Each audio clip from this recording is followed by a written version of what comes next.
अब मनु जी महाराज के दूसरे पुत्र महाराज प्रियव्रत का चरित्र आप लोग सुनिए।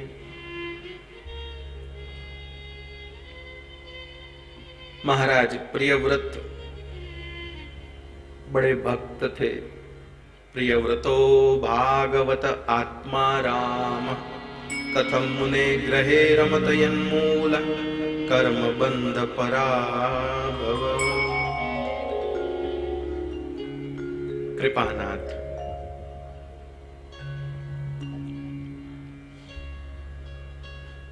ये जो प्रियव्रत महाराज थे ये तो भगवान के भक्त थे। राजा परीक्षित कहते हैं कि फिर ये घर में कैसे फंस गई, ये इन्होंने परिवार बसा लिया, ये सब कैसे हो गया। सुखदेव जी कहते रहे, पगले ये तुझे किसने कहा कि जो घर में घर बसा लिया, जिसने परिवार बसा लिया वो भक्त नहीं रहा। जिसने भगवान के चरणों का आश्रय पकड़ लिया है फिर वो कहीं भी रहेगा, वो उसका भक्तपना नष्ट नहीं हो सकता। भगवान के चरणों में भक्ति रहनी चाहिए, फिर कहीं भी रहो। हमारे नरसिंह मेहता जी को भगवान ने इसी काम के लिए वापस भेजा। हे नरसिंह, सब लोग सोचते हैं कि घर बार छोड़कर जंगल में जाने से ही भगवान मिलते हैं। तू घर में रह के भजन करना और मैं आऊंगा। लोगों को पता चलना चाहिए कि घर बार छोड़कर जंगल में जाने से ही भगवान नहीं मिलते। घर में रहकर भगवान पर विश्वास करो, भगवान का भजन करो तो घर बैठे भी भगवान मिलते हैं।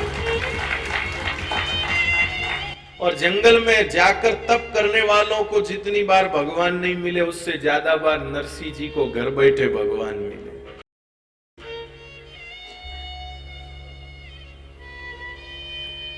नरसिंह जी को घर बैठे भगवान मिले भाई। नरसिंह जी के जीवन के छोटे से छोटे प्रसंग पर भगवान उपस्थित हो जाते थे। जैसे अपना कोई खास दोस्त हर मौके पर हाजिर होता है ना, वैसे रिश्तेदार भी नहीं होता है, वो हो जाता है। कई रिश्तेदार भी उस दोस्त से चिढ़ते हैं, इसके तो ये पहले है, इसके तो ये पहले है। अरे भाई, तो हर काम में भी वो पहले है तो फिर पहले है। आप पकौड़ी खाने में पहले हो, काम के समय आप इधर उधर भग जाते हो।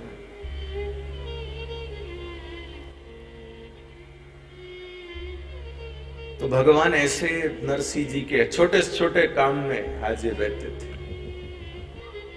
एकादशी का जागरण मेहता जी करते थे। नरसिंह जी रात भर खड़े खड़े कीर्तन करते थे।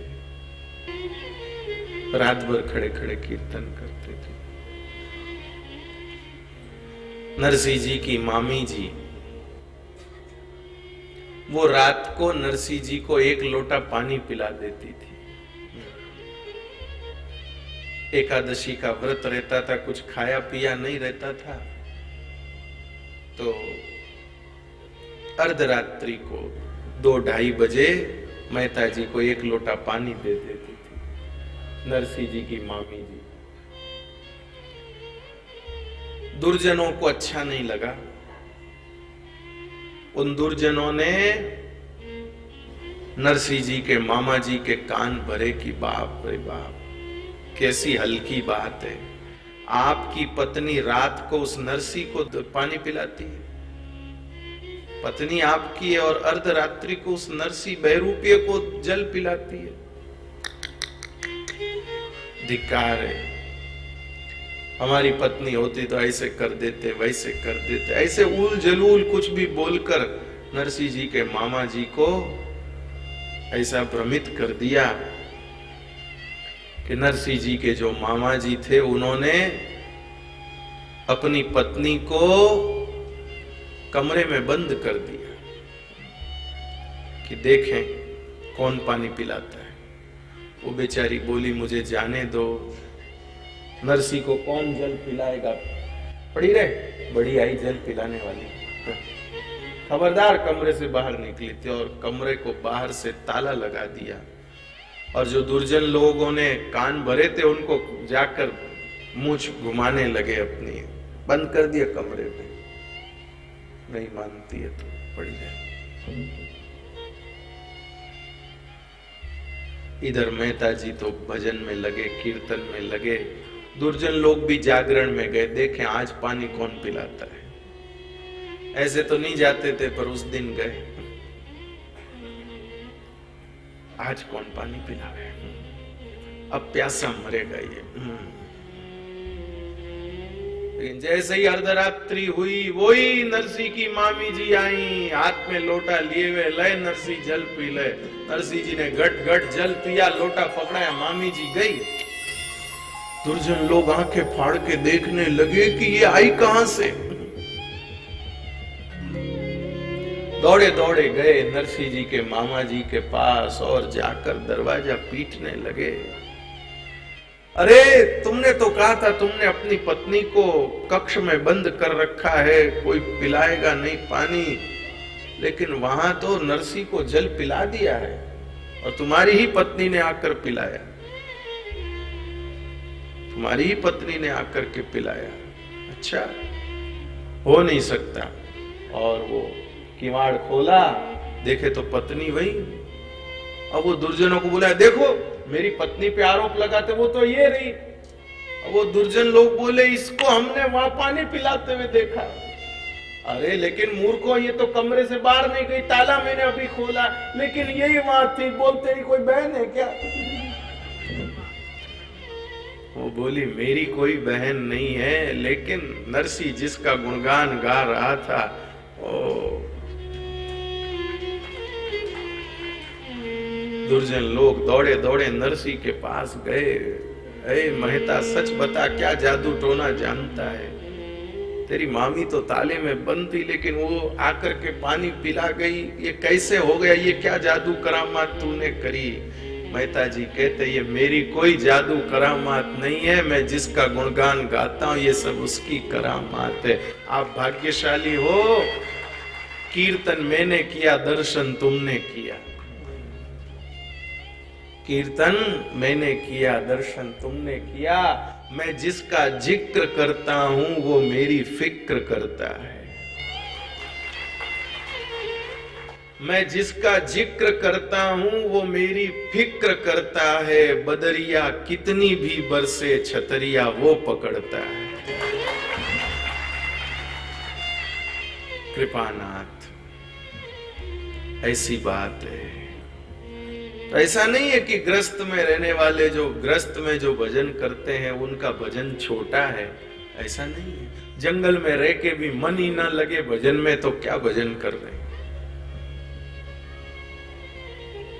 माफ करिएगा, मैं कान पकड़ते हुए बोल रहा हूं, सब ऐसे नहीं होंगे, लेकिन मैंने तीर्थों में सालों साल से जो तीर्थों में रह रहे उनको सिर्फ एक कपड़ा सुखाने की जगह के लिए झगड़ते देखा है। कपड़ा सुखाने के लिए डोरी बांधते ना, तो सालों से वही रह रहे गंगा किनारे हो। गंगा जी में सुबह 4 बजे डुबकी, फर्स्ट डुबकी। सुबह 4 बजे गंगा जी में डुबकी, उसके बाद में सत्संग, फिर उसके बाद में ध्यान, फिर पूजा पाठ, परिक्रमा, मौन, ये सब। लेकिन वो तणी, हमारे वहां तणी बोलते हैं, वो कपड़ा सुखाने की तणी मैंने बांधी, मेरे तणी माते तू कपड़ों की रुकाए थी। उस पर द्वंद्व चल रहा, भयंकर घमासान। क्या फायदा भाई, बताओ? ऐसे ही लड़ने हैं तो घर ही लड़ लो भैया, क्यों तीर्थ का माहौल खराब करना है? प्रियव्रत जी महाराज अच्छे भक्त थे भगवान के। उनके पुत्र आग्निद्र हुए। उनके पूर्वचिति अप्सरा से 9 पुत्रों का जन्म हुआ।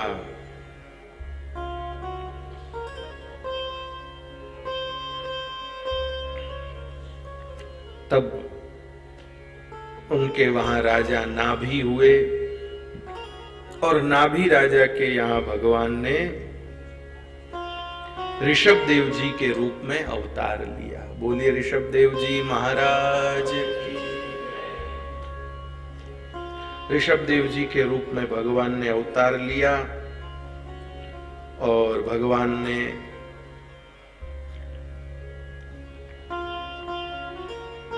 परमहंसपना क्या होता है इसको प्रकट किया ठाकुर जी ने। कुछ समय तक राज्य को संभाला, फिर अपने पुत्रों को राज्य सौंप करके वे चले गए और जाते समय उन्होंने अपने पुत्रों को ज्ञानोपदेश किया। नायम देहो देह भाजाम नृलोके कष्टान कामान हरते विडभुजाम ये तपो दिव्यम पुत्र कायेन सत्वम शुद्ध्येद्यस्मात् ब्रह्म सौख्यम त्वनन्तम महत्सेवां द्वारमाहुर्विमुक्ते स्तमोद्वारयोषितां संगी संगम महान्तस्ते समचित्ता प्रशान्ता विमन्यवः स्वदं साधवो। हे बेटा, ये जो दुर्लभ मनुष्य शरीर मिला है, ये दुर्लभ मनुष्य शरीर खाली कुकर सूकर के समान विषय भोग करने के लिए नहीं मिला है। इस शरीर को प्राप्त करके कुछ थोड़ा तप भी करना। ऐसे नहीं कि बढ़िया राजपाट मिला है तो बस राजपाट का आनंद लो, नहीं, थोड़ा तप करना बेटा। और तप करना जिससे अंतःकरण की शुद्धि होगी, अंतःकरण की शुद्धि होगी। ध्यान दीजिएगा, तप की स्थिति में सिर्फ देह की क्रियाओं पर नियंत्रण होगा तो देह शुद्धि होगी, लेकिन तप करते समय मन में भगवत स्मरण होगा, भगवत चिंतन होगा, तब अंतःकरण की शुद्धि होगी।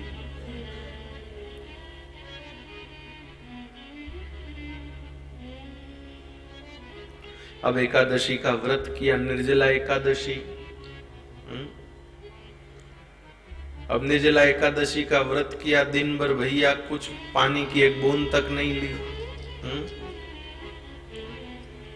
लेकिन मन याद करते रहे, अरे ऐसी गर्मी में बताओ, बिना सिकंजी के, बिना लस्सी के, बिना ठंडाई के, बिना जूस के रहना, बोलो है। घर में कितनी चीजें पड़ी हैं, मन तो करता फ्रिज खोले न भी कर ले पालना, लेकिन नहीं जी, करना है। कृपानाथ शरीर को नियंत्रित किए बैठे कि निर्जला एकादशी पर हम कुछ नहीं खाएंगे पिएंगे, लेकिन मन तो न जाने कितनी जगह दौड़ रहा है। तो उससे शरीर की शुद्धि तो हुई, अंतःकरण की शुद्धि नहीं हुई। अंतःकरण की शुद्धि तब मानी जाएगी जब मन व्रत के दिनों में, तप के काल में मन भगवान में लगा रहे। एक हमारे उधर एक माता जी ने, बाप जी चांद्रायण व्रत करियो। अब चांद्रायण व्रत में आपने ठाए एक ग्रास खावनो, पजे दूजे दिन दो खावनो, सब। तो एक दिन भाई जी मोड़ा मोड़ा बैठा, यूं ऐसे उदास उदास बैठे। मैंने कहा क्या हो गया माता जी, ऐसे उदास क्यों? बोले देखो महाराज 15 दिन हो गया वास करिया ने, और मारे बेटा हासु मिलन ही नहीं आई। बोले 15 दिन से मैं व्रत कर रही हूं और मेरी बेटे की सास जो है मुझे मिलने कोई नहीं आई। मैंने मन ही मन का पुण्य गया बेटे की सास को तुम्हारा, क्योंकि 15 दिन से आप उसी की राह देख रही हो कि इतना मैंने व्रत किया, बेटे की सास मिलने ही नहीं आई। तो ये गड़बड़ हो जाती है। तप किया है लेकिन चिंतन वहां भगवान का नहीं है, बेटे की सास का है, तो शरीर की शुद्धि हुई, अंतःकरण की शुद्धि नहीं हुई। अंतःकरण की शुद्धि कब होगी? जब बेटे की सास का इंतजार न करें, मेरा व्रत पूरा होने पर श्री कृष्ण आएंगे, ये इंतजार तब मन की शुद्धि हो। पर किसको है श्री कृष्ण की प्रतीक्षा? लोग मिलने आते रहें और हम खुश होते रहे, आहा सबको हमारे तप की जानकारी हो रही है। इसका मतलब कैसे हैं? भगवान ऐसे बस वो खुश होते रहे कि हाँ हमारा तप सब कुछ हो रहा है। और जिस दिन व्रत पूरा हुआ उस दिन वो हो बड़ा भारी भोजन, स्टॉल्स, और हम सिंहासन पर बैठे हैं, कोई माला पहना रहा है, कोई साड़ी ओढ़ा रहा है, कोई चांदी का सिक्का दे रहा है, बेटे की सास ने पैरावनी करी है, वहां से वो आया, तो ये सब सॉल ओढ़ा के माला पहना के ले गए आपका पुण्य। महीना भर भूखा मरी थू, लूट ले गया हैंगे, हाँ सब बराबर कर गया, कुछ हाथ में नहीं रहा अपने। तप का सम्मान, तप के बाद का जो सम्मान है ना, वो बहुत विचार करने की चीज है। तप का सम्मान कभी नहीं ग्रहण करना चाहिए। हमने कोई तपस्या करी और उसके बदले कोई हमारा सम्मान करे, कभी उस सम्मान को नहीं स्वीकार करना। यदि तप के प्रतिफल में सम्मान स्वीकार किया तो जो सम्मान करेंगे वो आपका तप का फल ले जाएंगे। अपने तप को गुप्त रखना चाहिए। मेरी तो प्रार्थना है, वैसे तो अब कौन ऐसे व्रत बहुत कम करते, लेकिन कोई करे बिना तो गुप्त रूप से व्रत करना चाहिए। चांद्रायण व्रत एकदम गुप्त रूप से करिए, किसी को चावा ही न करो, ढिंडोरा ही न पीटो, नहीं तो लोग सम्मान कर करके आपका वो पुण्य खींच खींच के ले जाएंगे। श्री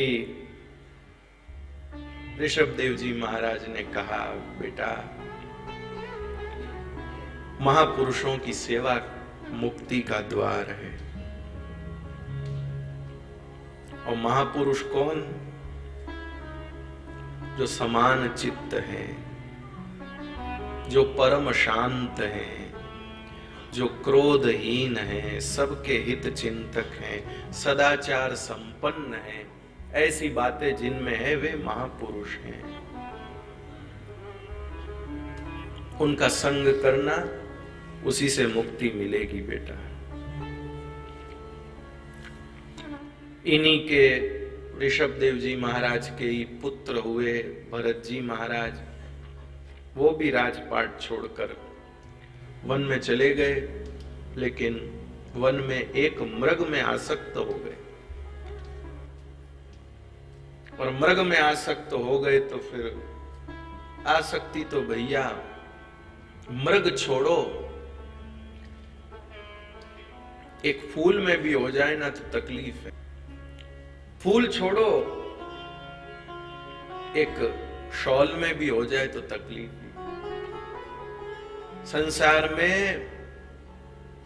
बंधन करने वाली जो चीज है वो आसक्ति ही है। एक छोटी सी कहानी सुनिए। जो लोग बरसों से सत्संग कर रहे हैं उन्होंने शायद ये सुन रखी होगी, बहुत सारे महात्मा सुनाते हैं ये कहानी, नए नए लोगों को नहीं पता होगी। तो जिनको पता हो वो पड़ोसी को इशारा नहीं करेंगे कि ऐसे, उनके लिए नहीं बनी रहने दीजिए, उनके लिए मुझे मौका दीजिए बोलने का। एक महात्मा जी थे, भगवान के बहुत अच्छे भक्त थे। तो एक दिन नारद जी आए,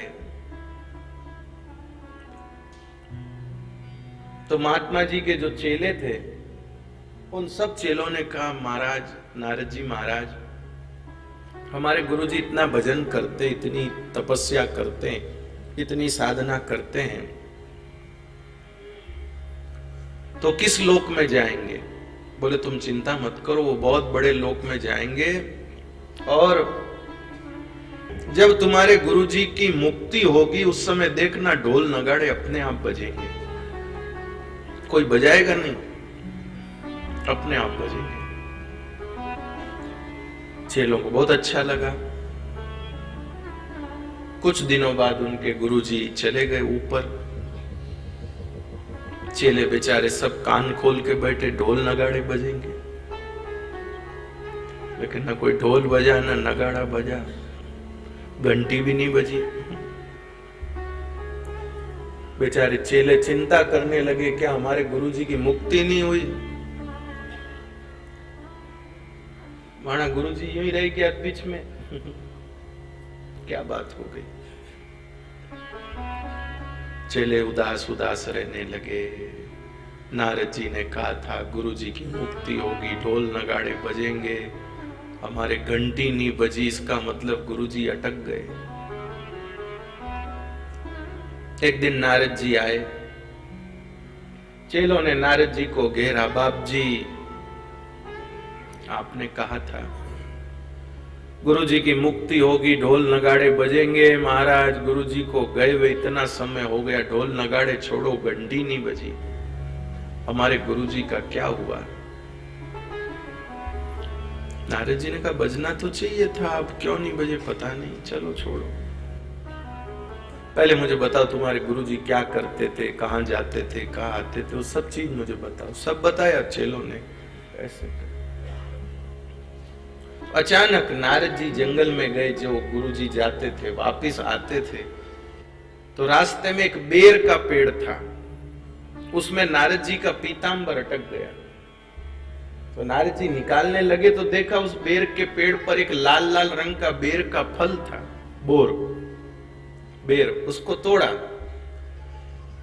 और तोड़कर उसको जब खोला, छीला तो उसमें एक कीड़ा था, छोटा सा कीड़ा। नारद जी को पता नहीं क्या सूझी, कीड़ा लेके उसको हाथ में मसल दिया। चले अरे राम राम राम, जीव को मार रहे, जीव को मार। लेकिन जैसे उस कीड़े को मारा, ढोल नगाड़े बजने लग गए, धनाधन धनाधन। चेले बोले देखो हमारे गुरुजी से तो ये कीड़ा ज्यादा बढ़िया निकला। गुरुजी मरे तो घंटी नहीं बजी और ये कीड़ा मरने पर ढोल नगाड़े बजे। नारद जी ने कहा तुम्हारे गुरुजी अब गए हैं। चेले बोले इसका मतलब? बोले इसका मतलब ये है कि तुम्हारे गुरुजी ऐसे सब अच्छे थे, भजन करते थे, तप करते थे, उनकी मुक्ति निश्चित थी, लेकिन ये रोज जंगल में आते जाते ये बेर के फल पर नजर पड़ती है, उनके मन में ये भाई ये कब पकेगा, ये कब पकेगा, ये कब पकेगा। उस बेर के फल में आसक्ति रह गई तो मुक्ति नहीं हुई, कीड़ा बन के आना पड़ा। अब निपटे हैं जब बजे।